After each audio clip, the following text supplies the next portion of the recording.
હાલ તો સુપ્રીમ કોર્ટે રખડતા શ્વાનોને કાબૂમાં લેવા માટે જે સૂચનાઓનું જાહેરાત કરી છે, ત્યારબાદ હવે ભરૂચ જિલ્લાનું તંત્ર પણ એક્શનમાં આવ્યું છે. ભરૂચ નગરપાલિકા દ્વારા હવે લોકોને ડોગ બાઇટ્સથી બચાવવા માટે શ્વાનોનું ખસીકરણ અને રસીકરણ કરવામાં આવી રહ્યું છે. ત્યારે ભરૂચ શહેર જિલ્લામાં લગભગ 1094 લોકો કરતાં પણ વધુ પર શ્વાનોએ હુમલો કરવાની ઘટના સામે આવી છે, જ્યારે નાના બાળકોને રખડતા શ્વાનો દ્વારા શિકાર બનાવવામાં આવી રહ્યા છે.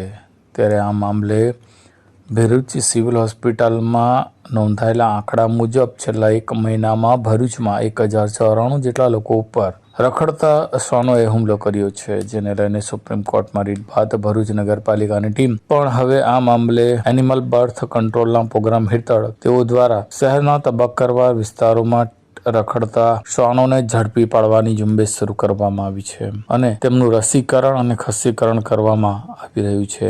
એટલું જ નહીં પણ તેઓને ભરૂચના ફાયર બ્રિગેડ ખાતે લાવી ત્યાં પાંજરા મૂકીને આવા રખડતા શ્વાનોને પૂરવામાં આવી રહ્યા છે. તેઓને ખસીકરણ સહિત રસીકરણ કરવામાં આવી છે. હમણાં સુધીમાં 150 કરતાં વધુ રખડતા શ્વાનોનું ખસીકરણ કરવામાં આવ્યું હોવાનું ચીફ ઓફિસર દ્વારા જણાવવામાં આવ્યું છે.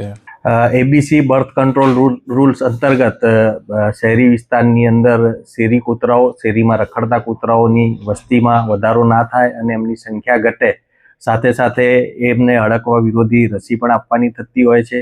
એ અનુસંધાને ભરૂચ નગરપાલિકા દ્વારા એનજીઓ સંસ્કાર એજ્યુકેશન ટ્રસ્ટને આ કામગીરી આપવામાં આવેલ છે.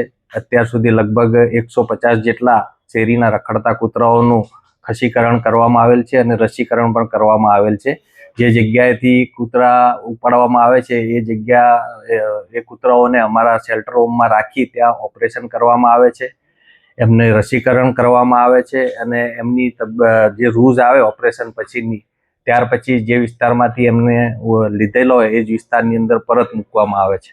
અત્યાર સુધી લગભગ 150 જેટલા કૂતરાઓ ઉપર આ કામગીરી કરવામાં આવેલ છે અને વોર્ડ વાઇઝ આ કામગીરી ચાલી રહી છે. અત્યારે कॉल करें अभी 8733053364 पर या 9426889560 पर. हिमालय इंटरप्राइजेज, जियो मार्ट डिजिटल भरूच,